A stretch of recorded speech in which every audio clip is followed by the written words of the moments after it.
Madame, Messieurs, bonsoir et bienvenue dans le 20h de TFM. Dans l'actualité de ce mercredi, 13 morts dans un accident survenu sur la route de Diourbel. Tous des pèlerins à Porokhane, drame survenu aux aurores ce mercredi.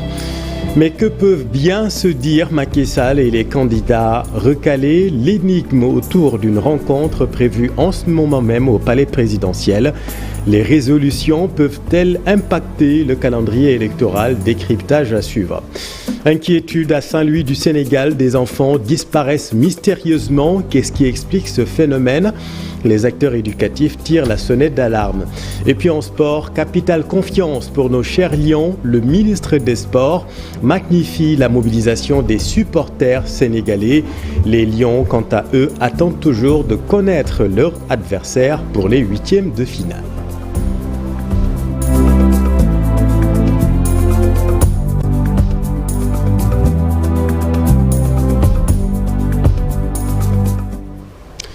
« 13 morts dans un accident sur la route de Diourbel, tous des pèlerins au Magal de Porokhane.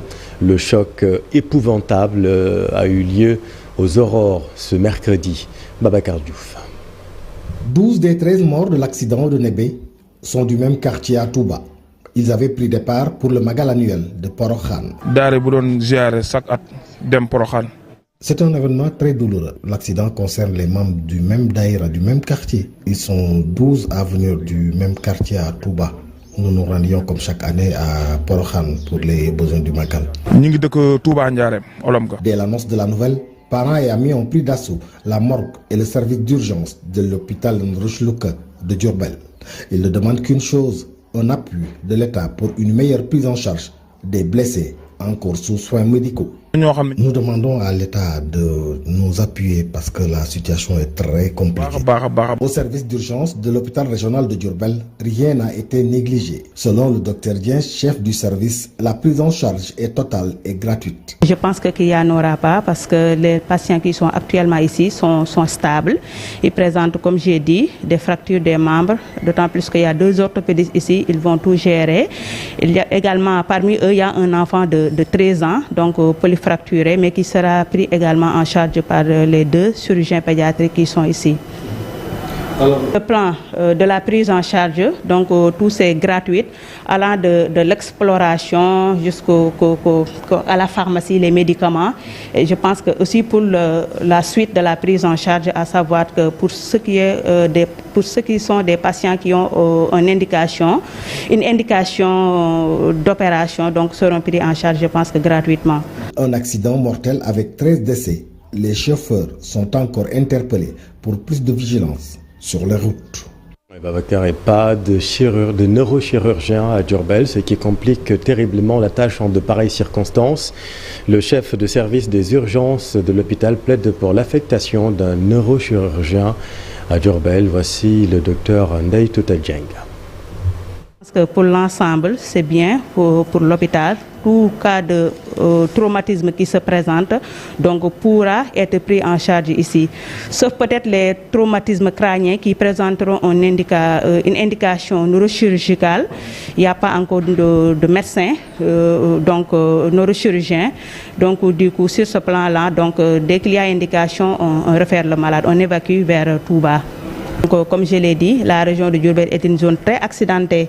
Donc on ne passe pas la semaine sans autant avoir un patient qui présente une indication, un traumatisme crânien avec une indication neurochirurgicale. Donc sur ce, je lance donc un appel au ministère de la Santé. S'il peut nous envoyer un neurochirurgien, ça va nous aider par rapport sur la prise en charge. D'habitude, ce que nous faisons ici, si nous recevons un patient qui présente un traumatisme crânien avec une indication neurochirurgicale, donc on organise l'évacuation qui n'est pas parfois évident, donc lié à beaucoup de facteurs. Parfois, un accident ne prévient pas, donc du coup, les accompagnants peuvent être présents, mais volet financier, ça peut poser problème. Donc là, parfois, on est bloqué. Donc si on nous avait vraiment envoyé un neurochirurgien, ça va aider par rapport à la prise en charge des accidentés. Dans l'actualité également, cette inquiétude à Saint-Louis du Sénégal, des rapts d'enfants dans plusieurs quartiers de la vieille ville. Les acteurs éducatifs tirent la sonnette d'alarme. Qu'est-ce qui explique ce phénomène? Voyons tout cela avec Ousseynou Diop et Habib Seck. Ces derniers jours, les rumeurs sur les enlèvements d'enfants à Saint-Louis sont devenues très récurrentes. À la maison de la gare de Saint-Louis, où des adultes veillent sur le quotidien des enfants, l'alerte est prise très au sérieux par les responsables qui sont confrontés à plusieurs déclarations venant de la population. Saint-Louis n'échappe pas à ce phénomène-là. Régulièrement, nous avons des informations des parents qui viennent s'inquiéter de la disparition de leurs enfants. Pour Issa Kouyaté, 2 cas de vol d'enfants ont été signalés à Pikine et dans son quartier d'origine. Un phénomène qui devient de plus en plus dangereux. Pikine 700, il y a eu un dara où une voiture s'est garée entre 3h le matin jusqu'à 4h le matin. Ils ont amené 2 enfants là-bas sur place. Et le problème, c'est que les enfants, ils étaient en train de crier, mais personne n'est sorti. Absolument personne n'est sorti. Mais ils ont disparu. Ces acteurs sont très inquiets à quelques jours de la présidentielle. Ils alertent et demandent aux autorités locales de veiller sur la sécurité des enfants. Disons que l'heure est grave et que les parents doivent être vigilants.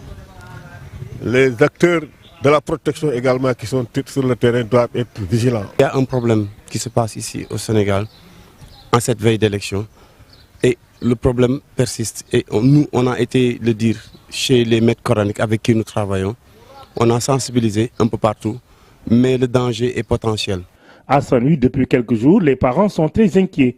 Et selon les autorités policières du commissariat central de Saint-Louis, la police est toujours aux aguets. Des dispositions particulières sont également prises pour veiller sur la sécurité des enfants. Merci Ousseynou. Dans l'actualité politique, l'énigme autour de la rencontre entre Macky Sall et des candidats qui ont vu leur dossier invalidé par le Conseil constitutionnel, rencontre prévue en ce moment même au palais présidentiel. Mais les résolutions de cette réunion peuvent-elles impacter le calendrier électoral? Les interrogations sont multiples. Lisa Préra. Que peut-on espérer au sortir de la rencontre entre le président Macky Sall et le collectif des candidats recalés? Une question qui inquiète des acteurs de la société civile. Et assez préoccupante d'ailleurs, parce que je ne vois pas par quelle manière aujourd'hui, si cette discussion-là aboutit, qui sera de nature à remettre en question la décision du Conseil constitutionnel, je ne vois pas de quelle manière ça peut ne pas impacter pour un report ou un léger report de l'élection présidentielle. Ça, c'est le premier aspect. Et plus grave encore, c'est que si on reporte l'élection présidentielle, ça veut dire objectivement que le président Macky Sall, à la date du 2 avril, ne va pas passer la main. Si l'objectif est le report de la prochaine présidentielle, ce serait un précédent dangereux pour la démocratie, estiment nos interlocuteurs. Le chef de l'État est certes le gardien de la Constitution, c'est certes le président du Conseil supérieur de la magistrature, mais depuis 2 ans, ce qu'on dit, c'est qu'il nous faut des élections transparentes. Il nous faut un processus qui respecte les règles. On a eu un processus dans lequel on a désigné des candidats et certains ont participé à ce processus et ont été recalés. Donc, aller invoquer maintenant l'aval du président ou demander au président de les recevoir, qu'est-ce qui peut en sortir? Et si le président décidait, ok, j'arrête tout le processus et je suis président, je reste président. Donc ça veut dire qu'on plonge le pays dans le chaos parce que des gens n'ont pas su avoir les parrainages. Ça, je trouve que c'est extrêmement grave. En tout état de cause, certains leaders se démarquent déjà de la rencontre. À leur tête se trouve Aminata Touré, qui, elle, a sorti un tweet pour le faire savoir. Il dit ça, il retenait que les mandataires, les candidats ou mandataires sont convoqués lundi prochain au CNRA, conformément à l'article 8 de la loi portant création de l'organe. Le Conseil national de régulation de l'audiovisuel fixe les règles concernant les conditions de production, de programmation et de diffusion des émissions réglementées des médias audiovisuels pendant les campagnes électorales. Situation des droits humains au Sénégal suite au rapport au vitriol de Human Rights Watch. Amnesty Sénégal enfonce le clou. Selon l'organisation, les libertés sont bafouées dans notre pays. Le gouvernement ne l'entend pas de cette oreille, Mamadou Fall. Le Sénégal, un pays de liberté totale, c'est ce qu'a défendu la ministre de la Justice, garde des Sceaux, devant le Conseil des droits de l'homme à Genève. Madame Aïssata Tall Sall se félicite d'ailleurs de l'intérêt qu'a suscité le Sénégal. Expliquer qu'au Sénégal, malgré ce qu'on en dit ou ce qu'on en pense, que seulement 1,25% des marches et des manifestations sont interdites. Toutes les autres ont été autorisées, se sont librement exercées et sans entrave.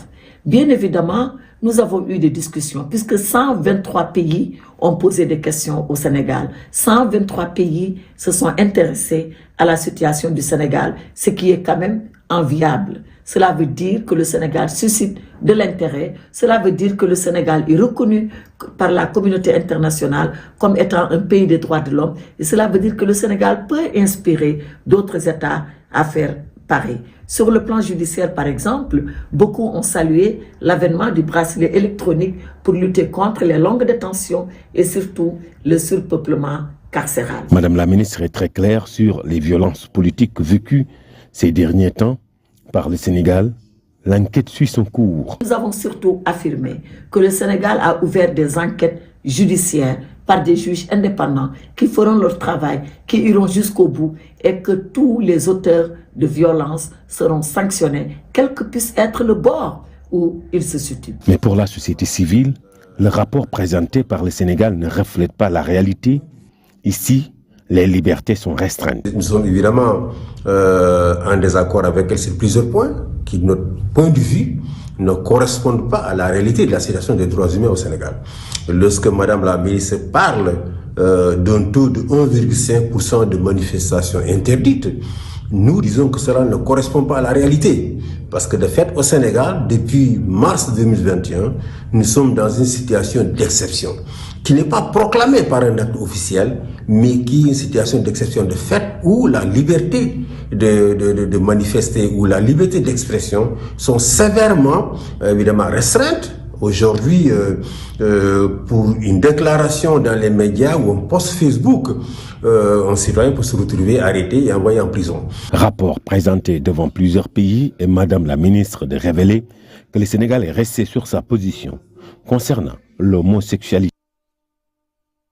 Santé, l'Agence nationale de la réglementation pharmaceutique partage le contenu de la nouvelle loi sur la pharmacie et le médicament.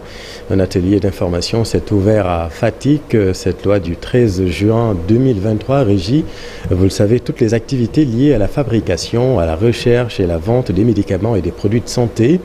L'alourdissement des peines pour le trafic de faux médicaments est aussi une réalité avec l'avènement de l'ARP. Aminata Goudjabi, Abdou Karim Bey.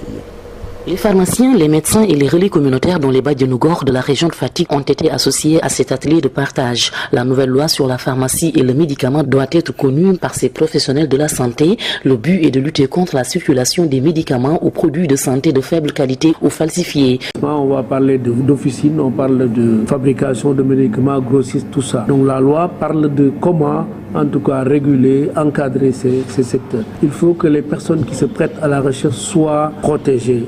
Il faut aussi parler de la profession pharmaceutique et là, la loi a apporté des innovations sur, en tout cas, l'organisation de l'ordre en ramenant les sections de 2 à 3. Et cela permet vraiment de décentraliser les activités de l'ordre. Les nouveaux dispositifs introduits dans le secteur de la pharmacie impliquent un alourdissement des peines pour le trafic de médicaments. Le phénomène persiste et la région de Fatick n'est pas épargnée. Des tonnes de faux médicaments sont saisis et incinérés chaque année par les forces de défense. Et en mettant en place l'ARP, nous avons ce qu'on appelle corser les sanctions liées à l'exercice illégal de la pharmacie. Parce qu'à l'époque, on avait des sanctions qui n'étaient pas dissuasives. Lorsqu'on accusait quelqu'un de délit d'exercice illégal, il pouvait purger 6 mois de prison et ressortir en payant une amende de 140 000 ou 200 000. Mais maintenant, les peines à travers la ratification de la convention Médicrime, les peines ont été corsées. Ça va de 5 millions à 50 millions jusqu'à 500 millions. Et qu'il y aura des antennes régionales de l'ARP. Cette antenne sera plus proche des populations et encore va exercer des fonctions comme la surveillance et le contrôle du marché. Les professionnels de la santé seront également sensibilisés sur la pharmacovigilance durant les 2 jours que va durer l'atelier de partage initié par l'Agence nationale de la réglementation pharmaceutique. C'est-à-dire quand vous utilisez des médicaments, et il est décrit dans les essais de phase 3, dans la notice du médicament, il y a des effets connus déjà dans le cadre de la production du médicament. Et lorsque vous avez un système de pharmacovigilance performant, cela veut dire qu'il doit être capable de détecter les effets indésirables décrits dans la notice. L'Agence de la réglementation pharmaceutique plaide également pour une convention collective entre les pharmaciens privés, laquelle convention permettrait une revalorisation salariale dans le secteur. Alors maintenant, dans la cité du mouridisme, lutte contre la maladie de la cataracte, plus de 1200 patients traités à l'hôpital Cheikhoul Khadim de Touba dans le cadre du camp gratuit de la chirurgie de la cataracte, avec près de 35 000 cas enregistrés chaque année selon le coordinateur du programme de santé oculaire au ministère de la Santé et de l'Action sociale. Seuls 20 000 ont pu être pris en charge. Voyons tout cela avec Papa Legay et Talasson. La maladie de la cataracte, première cause de cécité au Sénégal avec près de 35 000 cas par an, la ville-centre de Touba n'est pas pour autant épargnée. Une maladie liée à la vieillesse, près d'1 millier de patients ont répondu à l'appel du camp gratuit de chirurgie de la cataracte à l'hôpital Cheikh Ahmadoul Khadim de Touba. Dr Modou Badiane est le coordonnateur du programme national de la santé oculaire au ministère de la Santé et de l'Action sociale. Et avec près de 35 000 cas qu'on recense chaque année, et comme je l'ai dit précédemment, plus de 20 000 sont opérés. Donc il y a des cas encore qui restent. Et au niveau de Touba, il n'y a pas quand même d'études particulières qui est faite. Mais nous recevons assez de cas lorsque nous réalisons les revues annuelles de santé oculaire. Il y a beaucoup de cas qui sont recensés à l'image de tout le pays. Face aux difficultés d'accès aux soins en santé oculaire, l'ONG humanitaire Cohésienne Direct Aid Society se fixe comme objectif aider les populations à retrouver la vue et lutter contre la cécité. Maoula Omar Bari est le représentant de l'ONG Direct Aid Society à Touba. Notre objectif, c'est de soutenir les populations à se soigner. Fraîchement opéré, Sorna Fatindiaï et Narsek se félicitent de la gratuité des soins souvent assez coûteux. Le 5 février que je devais être opéré et payer 80 000 francs. Aujourd'hui, je n'ai rien payé. Je rends grâce à Dieu et Serine Touba. Ça fait 3 ans que je traîne avec cette maladie et ça m'a ruiné. Je suis venu dès que j'ai entendu l'annonce à la radio. Satisfait du travail abattu, le chef de service de l'ophtalmologie de l'hôpital Cheikh Ahmadoul Khadim de Touba, Diana Baba, invite à la pérennisation des camps de chirurgie contre la cataracte. Donc on ne peut que les remercier et espérer une nouvelle édition de ce genre. Avec près de 1200 patients traités, le suivi va pour autant être assuré. Retour à Dakar, insécurité à la cité Ataya, les incendies sont fréquents selon les habitants. Ils pointent des anomalies dans la construction des logements pourtant vendus très cher. Reportage Cher Diop et Mohamed Djeng. Ataya, un quartier résidentiel à quelques jets de pierre du stade Léopold Sédar Senghor. Une résidence composée de 7 immeubles de 8 étages.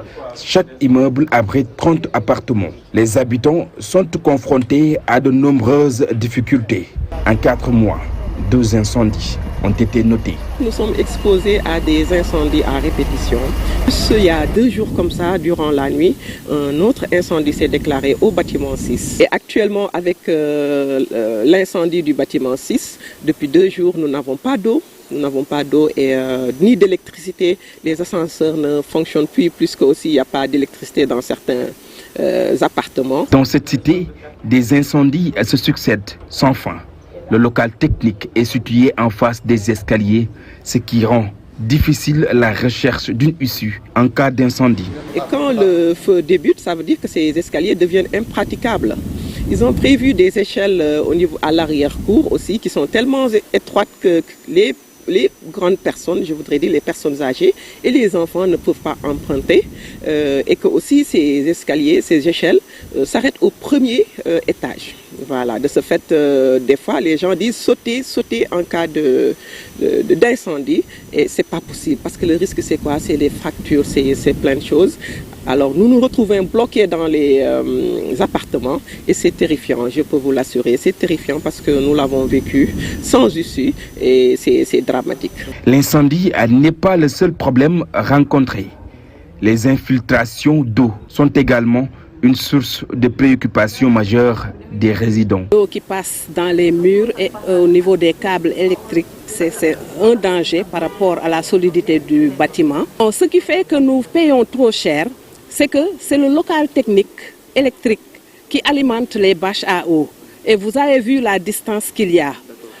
Cette distance, pour faire monter l'eau, et la baisse de pression de la Seine-Eau par rapport au site où nous habitons fait que nous avons acheté des pompes booster pour au moins avoir pour une bonne alimentation en eau.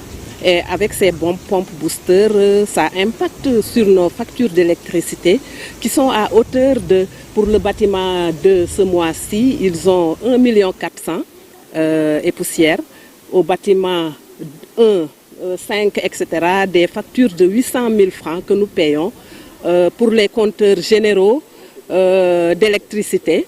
C'est assez lourd quand même pour les résidents. Bien que certains défauts aient été constatés, le coût élevé de ces appartements demeure inchangé. Les prix varient parce que pour les premiers bâtiments, c'était à 70 millions. Après, pour chaque bâtiment, le promoteur augmente le prix jusqu'au dernier bâtiment qui est le bâtiment 7 et il l'a vendu à 100 millions. Ceux qui sont en location-vente vont payer progressivement. Cité Ataya est confrontée à plusieurs problèmes qui ont totalement changé la perception des habitants à son égard. Ils accusent ouvertement le promoteur. Dans l'actualité sportive, la CAN, les Lions du Sénégal, dans l'attente de connaître leur adversaire pour les huitièmes de finale. Retour sur le carton plein. Jusqu'ici, tout va bien. Le ministre des Sports magnifie la mobilisation des supporters sénégalais. La Diop était dans le quartier général des supporters du 12e Gaïndé. Il salue la belle entente entre groupes de supporters. Le voici. Le message qu'on a adressé aujourd'hui aux supporters de l'équipe nationale du Sénégal à l'endroit du 12e Gaïndé, de Alé Kaza ou bien de Lebougui, mais aussi à l'endroit de tous les Sénégalais qui aiment le football et qui souhaitent que le Sénégal remplisse pour une seconde étoile, c'est de prier encore pour que le bon Dieu exauce nos prières. Parce que je considère que du point de vue sportif et purement footballistique, le Sénégal n'a pas son égal. Le Sénégal plane au-dessus de toutes les autres équipes dans ce tournoi. Donc ce qui peut nous empêcher aujourd'hui, c'est de remplir, c'est peut-être un faux pas dans cette compétition. Et pour pallier à cela, moi en tant que musulman, je ne trouve aucune autre issue que de prier le bon Dieu pour qu'il nous permettre de gagner à nouveau cette coupe.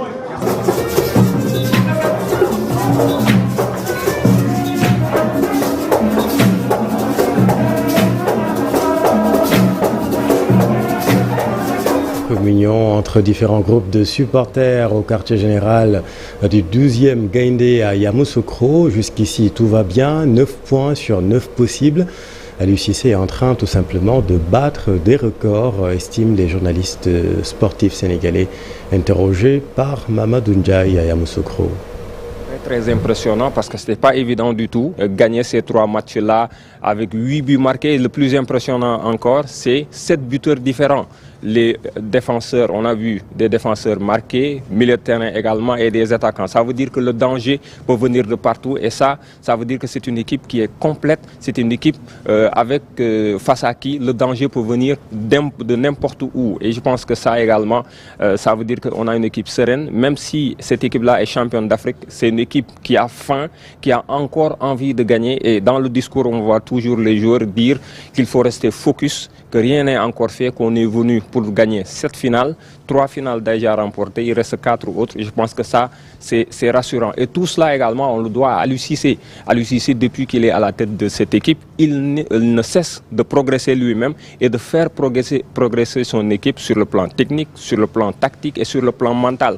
Mais ça ne va pas être facile parce qu'on entre dans des phases à élimination directe où une petite erreur peut vous coûter donc l'élimination. Donc pour moi, durant ces 3 matchs, le Sénégal était dans une poule qu'on appelait souvent la poule de la mort. Donc sortir de cette poule de la mort avec 3 victoires, et mais surtout avec un seul but encaissé, un but qu'on pouvait éviter sur une erreur qui a conduit donc à ce corner.